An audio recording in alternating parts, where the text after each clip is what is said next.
तो गाइस आप लोगों को ये तो पता ही होगा कि अटैक ऑन टाइटन्स की एंडिंग फैंस को कितनी ज़्यादा नापसंद है। पिछले वीडियो में मैंने ये बताया था कि क्यों अटैक ऑन टाइटन्स की एंडिंग मुझे पसंद आई थी। अब आज के इस वीडियो में मैं कुछ ऐसे पॉइंट्स रखूंगा जिसके कारण मुझे AOT की एंडिंग पसंद नहीं आई।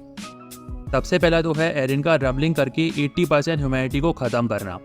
जब एरिन ने रम्बलिंग करने का डिसाइड किया था तो आधे फैंस उसके फेवर में थे, आधे फैंस उसके अगेंस्ट में। लेकिन at the end of the day कोई भी फैंडम सेटिस्फाई फील नहीं करता, क्योंकि ना तो एरिन ने रम्बलिंग करके बाकी की दुनिया को पूरी तरीके से ख़त्म किया सो दैट पैराडाइज आइलैंड वाले शांति से रह पाएं, और ना ही ऐसा कुछ हो पाया कि रम्बलिंग हो ही ना पाए और एरिन को पैराडाइज आइलैंड पे ही रोक लिया जाए।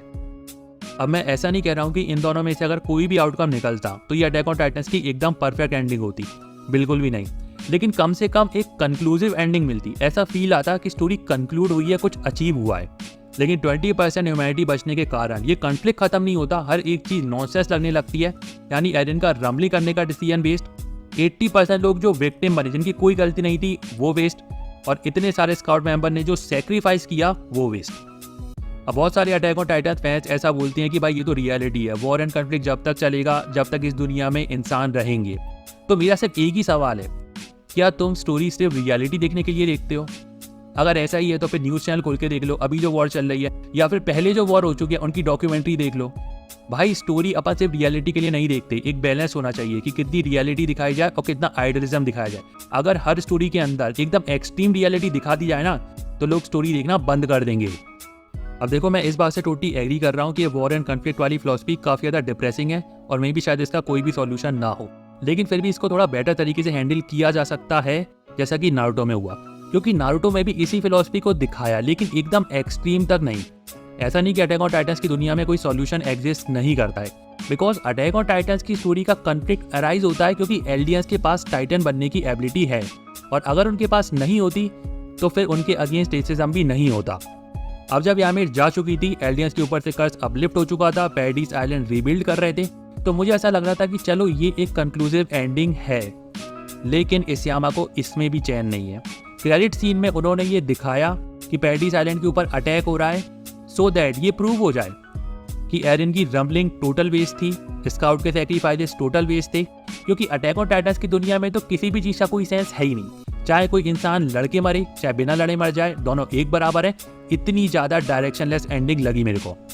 चलो आगे बढ़ते हैं, बात करते हैं सेकंड पॉइंट की। काफ़ी सारे फैंस को इस बात से प्रॉब्लम है कि अचानक से AOT की स्टोरी को लव स्टोरी वाला एंगल दे दिया गया, लेकिन मुझे इससे उतनी दिक्कत नहीं है। क्योंकि पहली बात तो यामिर की कोई ना कोई ओरिजिनल स्टोरी होनी चाहिए कि आखिर एल्डियंस के पास टाइटन पावर आ कहाँ से रही है, और ऐसा दिखाना कि यामिर किंग फिट्स की स्लेव थी और उसका ऑर्डर मान रही थी, मे बी शायद उसको स्टॉकहोम सिंड्रोम था। ये अटैक ऑन टाइटन की थीम के साथ कंसिस्टेंसी में रहता है, क्योंकि अटैक ऑन टाइटन्स की थीम है स्लेव वर्सेस फ्रीडम वाली, और यामिर का मिकासा को एरिन का गला काटते हुए देखना उसे फ्री कर देगा और एल्डियंस को भी फ्री कर देगा उसके कर्ज से। ये मुझे बहुत अच्छा प्लॉट पॉइंट लगा। बिल्कुल इसी तरीके से एरिन का अर्मिन को मिकासा के प्रति अपनी फीलिंग्स को कन्फेस करना ही मेरे को काफ़ी ज़्यादा लॉजिकल लगा, क्योंकि पहली बात तो मिकासा ने एरिन की जान काफ़ी बार बचाई है, और ऊपर से एरिन ने अर्मिन और मिकासा के साथ जो रूड बिहेवियर किया था ना, उसका कुछ तो एक्सप्लेनेशन होना चाहिए। और at the end of the day चाहे कुछ भी हो जाए, एरिन कभी भी मिकासा और अर्मिन को हेट नहीं कर सकता। चाहे अर्मिन के अंदर बेयरटोल बैठा हो, चाहे मिकासा के इंस्टिंक्ट उसे ओवर पावर कर रहे हो, एरिन हमेशा ये चाहेगा कि काश ये कन्फ्लिक्ट नहीं होता, जिससे कि मैं इनके साथ लंबा जीवन जी पाता। फिर आता है पॉइंट नंबर 3, जिससे कि मुझे बहुत ज़्यादा दिक्कत है, और वो ये कि मेरे को समझ में नहीं आया कि यामिर और एरिन चाहते क्या हैं। क्या ये लोग ये चाहते हैं कि रम्बलिंग करके पूरी दुनिया को ख़त्म कर दिया जाए, या फिर यामिर ये चाहती है कि मिकासा आके एरिन का गला काटे सो दैट वो इस कर्ज से आज़ाद हो? क्योंकि वो तो 2000 साल से इंतजार कर रही थी मिकासा के आने का। तो अगर 2000 साल से इंतजार कर रही थी तो फिर लड़ क्यों रही थी? अलायंस के अगेंस्ट टाइटन क्यों भेज रही थी? तो ये मुझे टोटली नॉनसेंस लगा। और इससे भी ज़्यादा नॉनसेंस लगा एरिन का वो रिवेलेशन जब वो डीना फ्रिट्स को अपनी माँ की तरफ रीडायरेक्ट करता है खुद को मोटिवेशन देने के लिए। अब आप ये सोचो कि एरिन को फैंस पसंद क्यों करते हैं, क्योंकि उसके अंदर वो रिवेंज लेने वाला ट्रेड है जो कि दूसरे शोनिन प्रोटैगनिस्ट में नहीं होता। एरिन की माँ की मौत एक इम्पॉर्टेंट रीज़न था जिसके कारण उसने स्काउट को ज्वाइन किया था। वो बेयरटोल और रीनर को अपनी माँ की मौत के पीछे रिस्पॉन्सिबल मानता था। यहाँ तक उसने रीनर से ऐसा भी कहा था कि वो उसे बद से बदतर मौत देगा, और इसीलिए जब वो मार्ली में जाके रीनर को कन्फ्रंट करता है तो उस सीन की बहुत ज़्यादा वैल्यू निकल के आती है। लेकिन अगर एरिन अपनी माँ की मौत के पीछे खुद ही रिस्पॉन्सिबल है तो फिर काफ़ी सारी चीज़ें सेंसलेस हो जाती हैं। सही बताऊँ तो टाइम ट्रैवल ने जो अटैक ऑन टाइटन्स की स्टोरी की धज्जियाँ उड़ाई हैं, इसके ऊपर तो एक सेपरेट वीडियो बनाना बनता है, क्योंकि मैंने इससे घटिया टाइम ट्रैवल का यूज़ किसी दूसरे एनीमे में नहीं देखा। ऊपर से सियामा ने टाइम ट्रैवल का यूज़ करके जो भी चीज़ें एकम्प्लिश करी, या तो वो ज़रूरी नहीं थी या फिर वो टाइम ट्रैवल के बिना भी करी जा सकती थी। तो कुल मिला के अननेसेसरी रिस्क ली और फिर उसकी कीमत चुकाई। इसके अलावा और भी छोटी मोटी प्रॉब्लम्स हैं, जैसे कि टाइटन शिफ्टर्स को सालों की ट्रेनिंग लगती है पावर्स को मास्टर करने के लिए, लेकिन फाल्को तो उसे झट से सीख गया।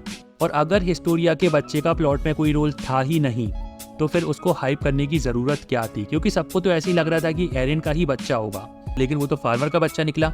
इसके अलावा फाइनल फाइट सीक्वेंस में भी काफ़ी सारी प्रॉब्लम्स हैं, जिनको कि मैं इस वीडियो में कवर नहीं कर रहा हूँ। मैं नीचे एक लिंक दूंगा, आप चाहो तो उस वीडियो को देख सकते हो और ये समझ सकते हो कि AOT की एंडिंग कितनी ज़्यादा प्रॉब्लमेटिक थी। लेकिन इस वीडियो में मैंने जो प्रॉब्लम्स बताई हैं, ये प्रॉब्लम्स मेजर हैं, और अगर इनको एनीमे में फिक्स कर लिया गया होता ना, तो फिर काफ़ी सेटिस्फैक्ट्री एंडिंग हो सकती थी। तो अगली वीडियो में बताऊंगा कि कैसे AOT की एंडिंग को फिक्स किया जा सकता था। So thank you very much for watching and see you again next time.